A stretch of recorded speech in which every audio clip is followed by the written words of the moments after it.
this event to greater heights. I would once again like to thank all the delegates for your esteemed presence in this event and hope that the 16th edition will continue to be a very valued, productive and cherished event in your own calendar. Thank you very much.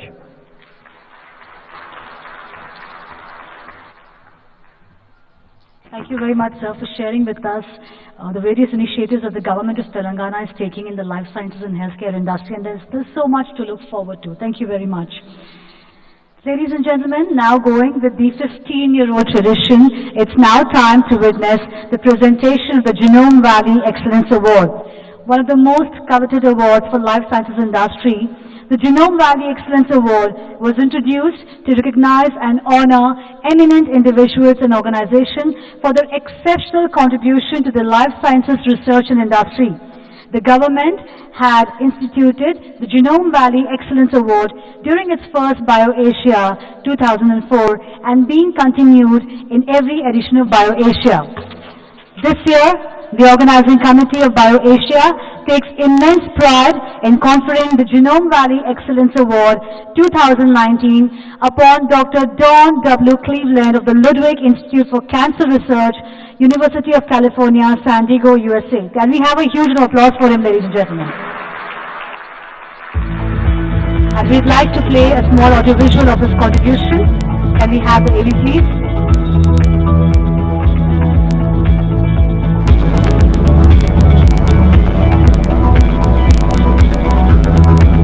Is being bestowed on Dr. Don Cleveland for his pioneering work in the field of cancer genetics, neurodevelopment and neurodegenerative diseases, and for his remarkable contributions in illustrating the molecular pathogenesis of a type of inherited ALS and for establishing antisense oligonucleotide therapy in animal models of ALS and for extending it to Huntington's disease as well. May I please request our chief guest, Sri ESL Narasimhan Garu, Honorable Governor of Telangana, to kindly step forward and present the Genome Valley Excellence Award to Dr. Don W. Cleveland. And ladies and gentlemen, please let's put our hands together, an extremely proud moment.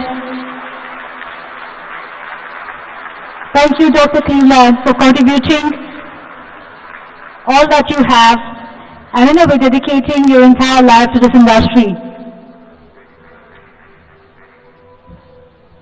Let's keep the applause going, ladies and gentlemen. Come on, we can do better than this, everybody.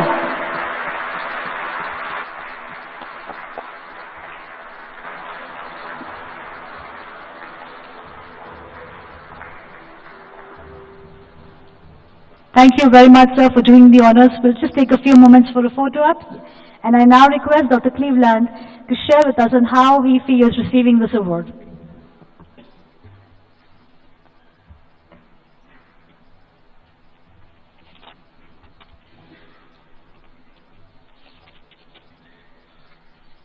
So, many thanks to Governor Narasimhan, the government of Telangana for this honor. It's really a great pleasure to visit India again, especially under such happy circumstances.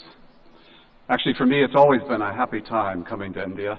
I spent my honeymoon here 38 years ago. It's actually quite humbling to receive this honor and to join the ranks of the distinguished previous recipients, 5 of whom were Nobel Prize recipients. Indeed, I have a prior personal connection as well. The initial recipient, William Rudder, I was his trainee at the University of California. Rudder was recognized in 2004 for his contributions, career contributions, including the founding of Chiron, now part of Novartis, one of the sponsors of this event. My prediction is that other prior recipients are likely to be Nobel Prize winners in the future.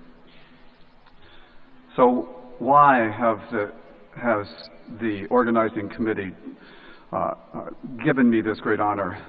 Over the last 15 years, my team has demonstrated that designer DNA drugs can suppress the expression of any target gene in the nervous system, especially genes whose products previously were thought to be undruggable by classic approaches.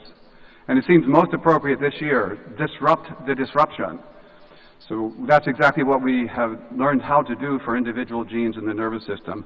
And tomorrow I'll show that we can use these designer DNA drugs to do even more, to generate new neurons to replace those lost to the disease, at least in one form of Parkinson's. It's truly gratifying to receive this honor in recognition of the promise of our designer DNA drug approach and its possibilities that it can yield effective therapies for the major neurodegenerative diseases, including Alzheimer's, Parkinson's, Huntington's, and ALS. Thank you very much.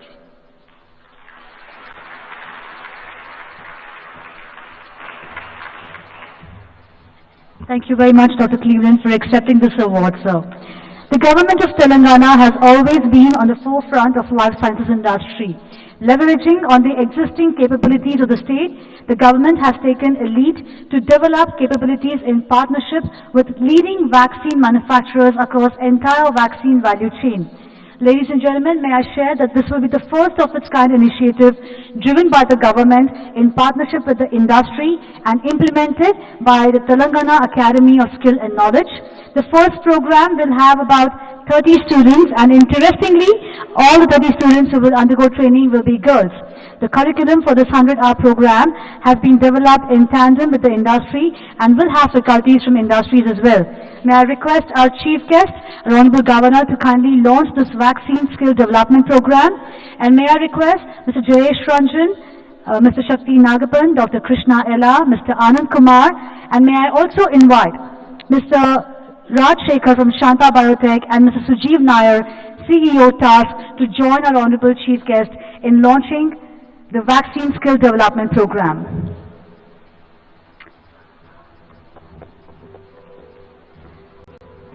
Mr. Raj Shekhar and Mr. Sujeev Nair joining us.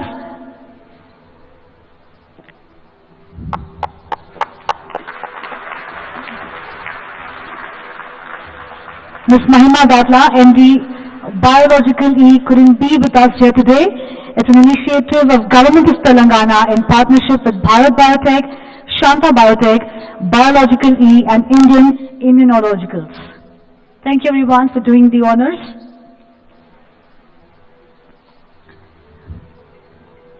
Thank you, sir.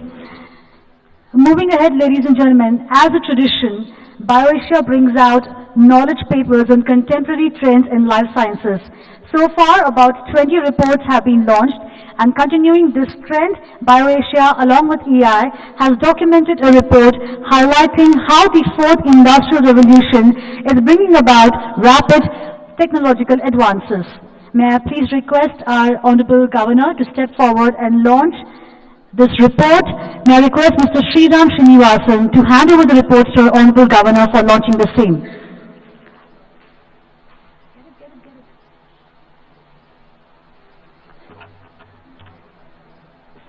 This report by BioAsia and EY will provide a view of how Indian life sciences industry is responding to the evolving environment of the fourth industrial revolution.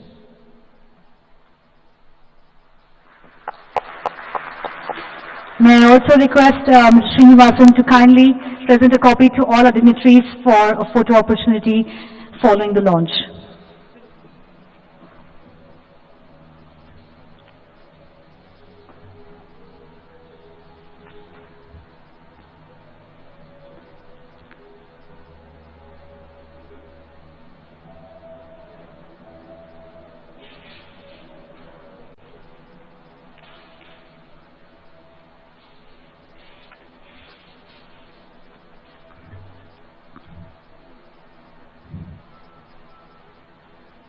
Thank you, sir, for doing the honors. Can we have a huge round of applause, ladies and gentlemen?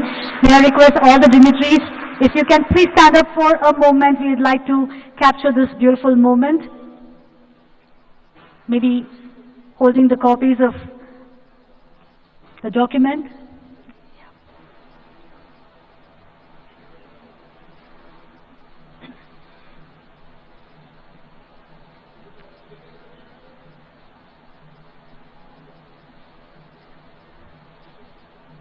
Thank you, sir. Thank you to all the dignitaries for doing the honors.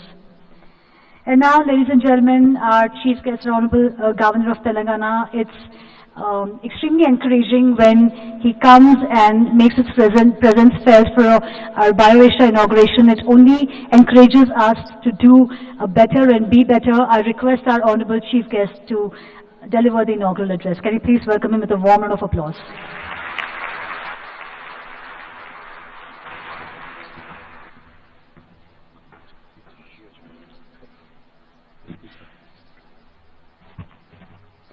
Persons of great eminence present on the dais, distinguished scientists, delegates, gracious ladies and gentlemen. I feel greatly privileged to be part of this great event today, the BioAsia 18th edition, and the topic being Life Sciences 4.0, Disrupt the Disruption. But gracious ladies and gentlemen, you realize, I just asked Jayesh Ranjan, what exactly does this disrupt the disruption mean? I mean, it's a jargon which I am not very familiar with, because the disruption that I am used to is a different type of disruption. And you will find that my speech or my presentation itself will be an example of what disrupt the disruption really means. And you will pardon me because I neither have an expertise on the subject, nor am I a practitioner of any of these things. So you will pardon me for my off-the-cuff remarks on the aspect. Ladies and gentlemen, globalization has made the world more vulnerable to societal and economic impacts from infectious diseases, outbreaks, even though impacts of these outbreaks on human health are declining because of medical breakthroughs and advances in public health systems that have enabled us to contain the effects on morbidity, on mortality. How far have we done this is the question that we have to raise today. States can take lead in technology-enabled primary healthcare system, use of information technology and handheld devices, availability of bandwidth would enable the industry to go for new delivery systems. I find today that there are 5 main trends that are discernible, leading to an increase in the frequency of outbreaks. First, surging levels of travel, trade, and connectivity mean an outbreak can move from a remote village to cities around the world in less than 36 hours. Second, high-density living, often in unhygienic conditions, makes it easier for infectious diseases to spread in cities, and 55% of the world population today lives in urban areas, a proportion that is expected to reach 68% by 2050. Third, increasing deforestation is problematic. Tree cover loss has been rising steadily for the past 2 decades and is linked to 31% of outbreaks such as Ebola, Zika, and Nipah virus. Fourth, the WHO has pointed out the potential of climate change to alter and accelerate the transmission patterns of infectious diseases such as Zika, malaria, and dengue fever. Finally, human displacement is a critical factor in this regard, whether due to poverty, conflict, persecution, or emergencies, and movement of large groups to new locations, often under poor conditions, has in its train various problems. The WHO has begun to caution against such complacency. In 2015, it introduced a priority disease list reviewed annually. The purpose of the list is not to forecast which pathogen is most likely to cause the next outbreak, but to highlight where increased research and development is most warranted. In 2018, the WHO included Disease X in its list to focus researchers' attention on pandemic diseases posed by diseases that cannot currently be transmitted to humans or transmitted only inefficiently. Ladies and gentlemen, our ability to respond to biological risk is also being hampered by carelessness. Misuse and overuse of antibiotics continues to undermine the efficacy of one of the most important medical countermeasures ever discovered. Similarly, an erosion of vaccine norms is leading to a resurgence of older biological threats that were thought to have been defeated, for example, incidence of measles, which pose a serious threat to babies, toddlers, and young people, which are increasing across Europe because vaccination coverage rates are falling as a result of unfounded safety concerns. In contrast to other types of terrorist attacks, which require resources that are difficult to scale and replenish, the technical knowledge required to launch a catastrophic biological attack can be deployed repeatedly once it is mastered. This potential to reload creates the potential for successive high-impact attacks. According to one expert, this means that the national security vulnerabilities revealed by the 9/11 terrorist attacks in the United States were smaller than those revealed by the series of anthrax letters that killed 5 people in the weeks that followed. In June 2018, the German police intercepted a potential biological attack when an arrest led to the discovery of 84 milligrams of the poison racine. Wearables, mobile health programs, and several other tools are empowering patients to take a bigger role in their own care. This is transforming sick care to health care. Lifestyle and health information are the third most popular online categories after news and entertainment. Telemedicine is bringing specialized healthcare into rural areas. With access to video chat and remote monitors, patients from the remotest areas can today consult specialists anywhere in the world. I am happy to learn that the event will feature interesting discussions centered around advances in biomedical and pharmaceutical sciences, as treatments are going from traditional empirical drugs to personalized drugs, dosages, and formulations with participation of more than 1,500 delegates from over 50 countries. One of the few things that I would like this August gathering to see how they can disrupt is in the field of healthcare, how do we disrupt the current state of affordability, accountability, accessibility, societal responsibility. I think while we may all speak in terms of healthcare in a very big way, one of the most important things is how really do we make healthcare affordable?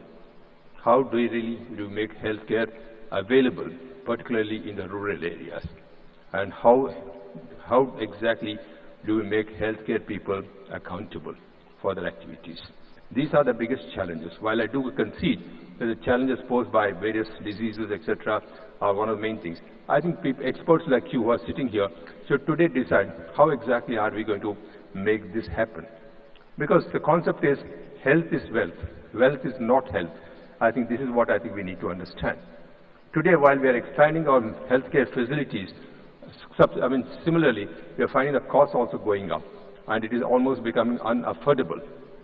And also, I think this sort of a gathering should really say, how exactly do we bring about a code of ethics in this whole healthcare industry?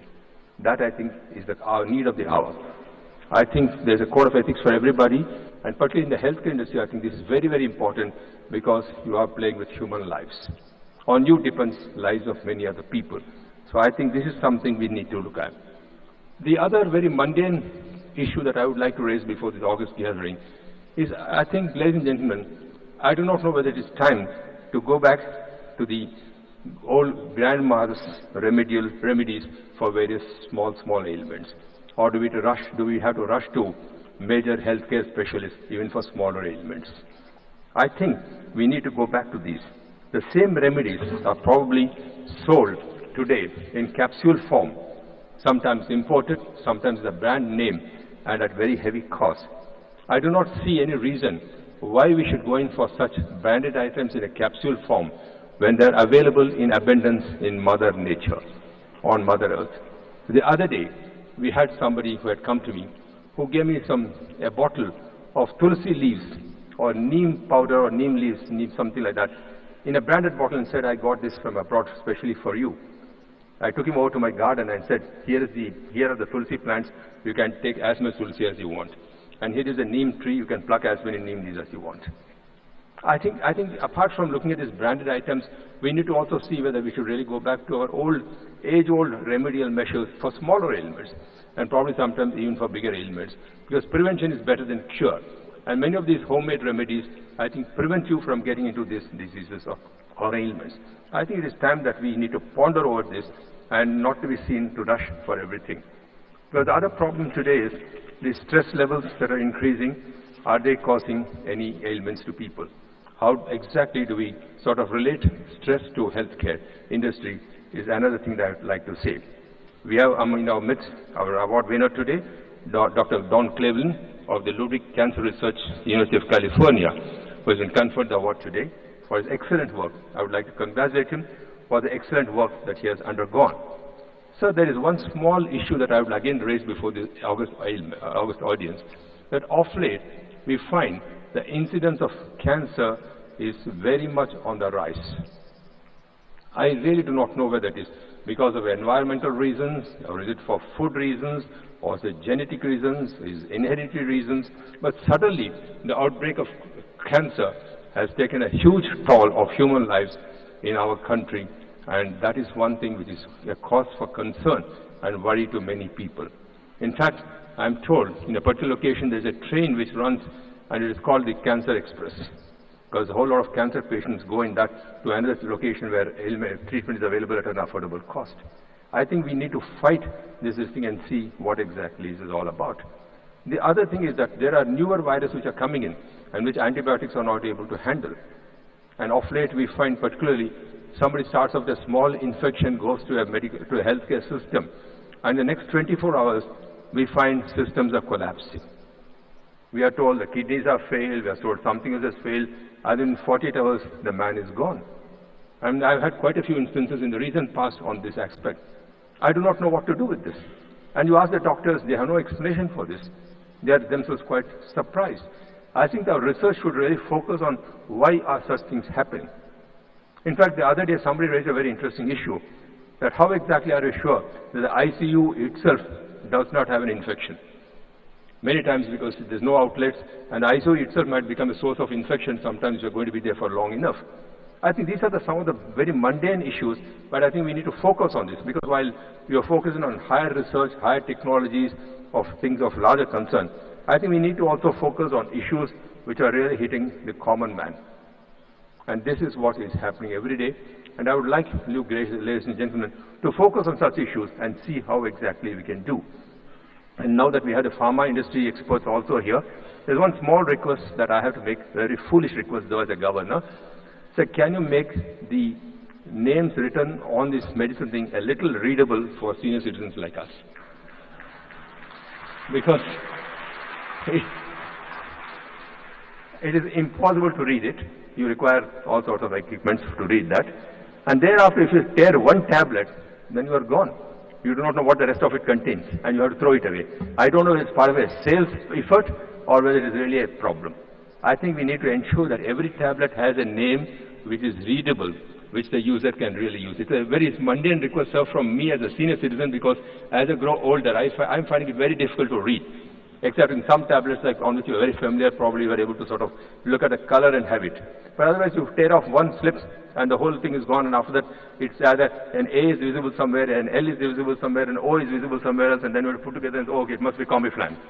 So that becomes very difficult. So this is a very small request that I had to say. I'm sure these deliberations of this conference of the BioAsia is going to be excellent. It's going to be far-reaching impact on human life, on healthcare. And I, as governor of the state, would assure you all that this state is committed to improving healthcare. Healthcare is our primary commitment. We want to see a healthy population. As I told you, health is wealth. Wealth is not health. So our emphasis is on good health, and towards that, whatever has to be done from this government, I'm sure we will open out. We have my colleague Jayesh Ranjan, and I'm sure I have his permission to say this as a governor, that we will not hesitate to extend any assistance that is required to make life more livable and a happy life. I wish the deliberations all success, and thank you very much for giving me this privilege. Thanks a lot.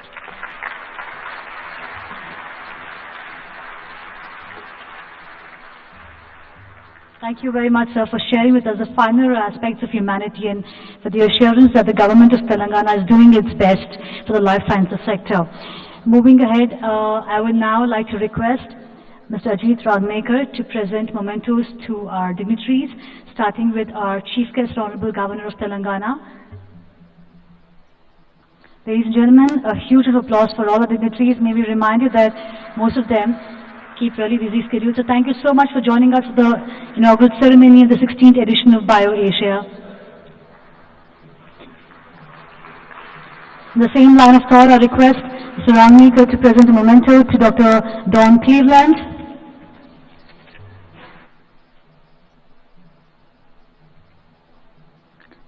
Thank you, Dr. Cleveland, and congratulations on winning the award.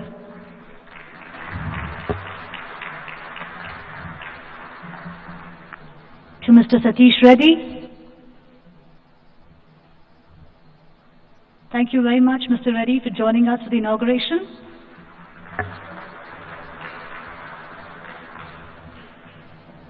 To Mr. Suresh Chukapalli. Thank you, sir. And we look forward to your continued support. To Ms. Catherine Hada. Thank you very much, ma'am, for being a part of this inauguration for the 16th edition of BioAsia.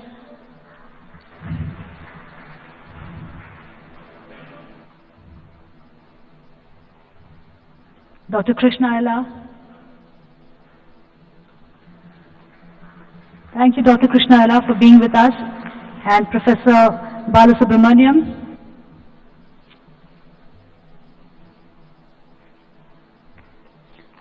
Thank you, sir, for your continued support. And in the same line of thought, I request Mr. Rangnikar to present memento to Sri Jayesh Ranjan.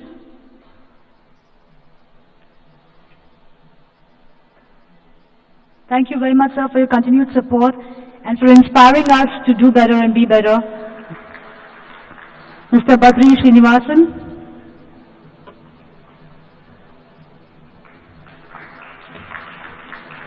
Dr. Ajit Shetty.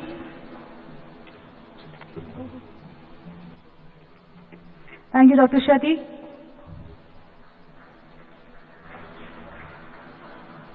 Mr. Sriram Srinivasan. Thank you, sir, for joining us for the inauguration. Mr. Anand Kumar.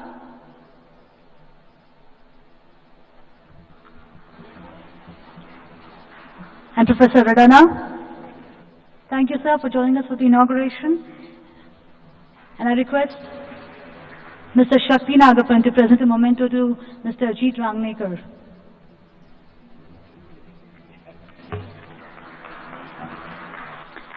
Thank you, sir, for doing the honors. With that thought in mind, I now request Professor Radana, Working President, FABA and School of Life Sciences, University of Hyderabad, to propose the vote of thanks.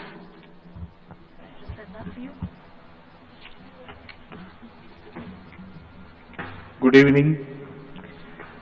It is my pleasure to propose a vote of thanks formally on behalf of the Organizing Committee of BioAsia 2019 and on behalf of the Federation of Asian Biotech Associations, which has in fact initiated the BioAsia program, which is a platform for academy, industry and government bodies.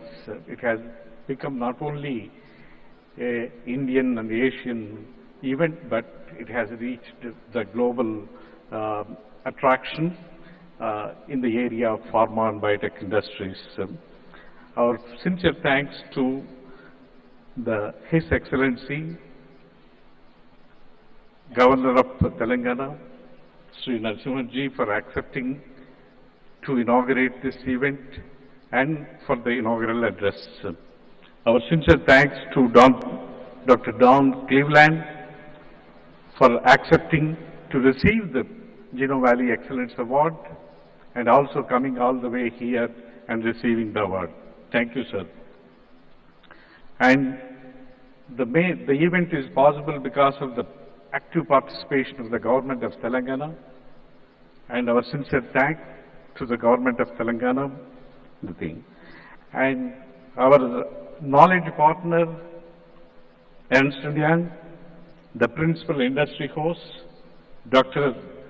Reddy's Labs and Novartis, and industry co-hosts, Hetero Labs, GVK Bio, MN Park, and Aurobindo Pharma, and the country partner, the Bio Korea, and various state governments which are participating here, the government of Gujarat, Orissa, Assam, and Karnataka states as the state partners, and I thank all the delegates from the academy, industry, and government agencies participating in this event. Once again, thank you all.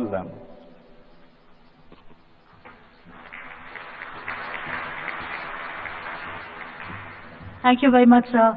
Ladies and gentlemen, may I now request you all to kindly rise for the national anthem of India.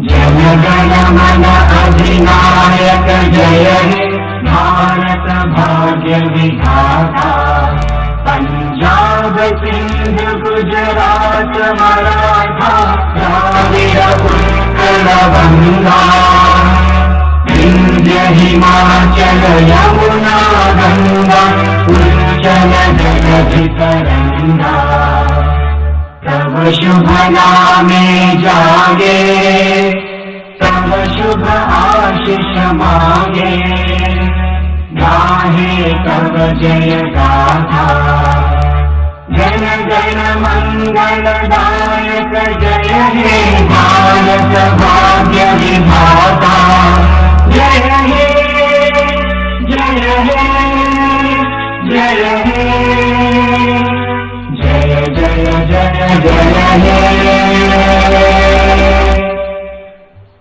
Thank you very much, ladies and gentlemen. Before dispersing, may I please request all our dignitaries to kindly come together for a group picture. We'd like to cherish this for a long time to come.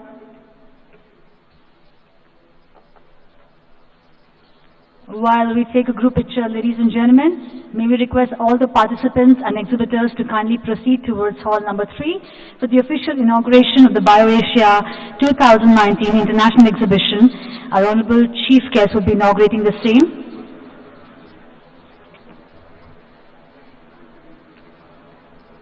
Thank you once again to all our dignitaries for joining us for the inauguration.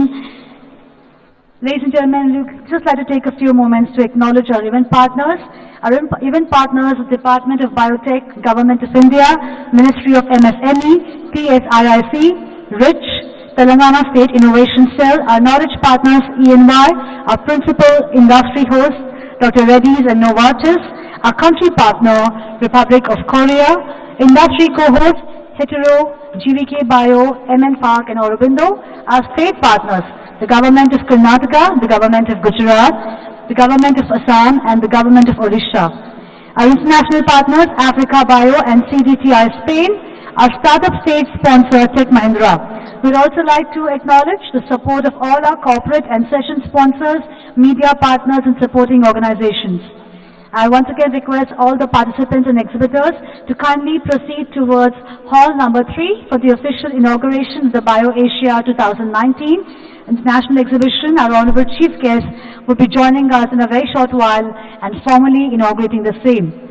Ladies and gentlemen, thank you so much for joining us. We wish you 2 wonderful days of interacting and exploring, and do enjoy the city of Hyderabad. Thank you very much.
आज बांकी अंचल प्राय 200 ऊर्ध नेता कर्मी मिले ता भर BJD बहु नेता अच्छा आम तो दिन मिश्रण पर्व चलती केते हिसाब देवी कल तो मुझे केन्दुझर जिला जाइली मत दिन 2टारू संध्या 7टा पर्यंत खाली मिश्रण चलती बीजेडी जिला committee vice president BJP general president इत्यादि इत्यादि प्राय सेठी सेमती काली 400-500 लोक मिश्रण पर्व जोगदे हम तो डेली गोटे नित्यकर्म है लगी प्रतिदिन 100 लोक मिशुंट कांग्रेस दल में बीजेडी बीजेपी इत्यादि दल समृद्ध हो बार्ता सबड़ जाऊँगी कांग्रेस सामिल हो यही दल ही आसु शासन एमती गोटे बार्ता जाऊँगी सेमती मुझे बर्तमान परिस्थिति देखी बोधे विभिन्न राजनैतिक दल मन भितर गोटे प्रश्न अच्छी कांग्रेस दल ही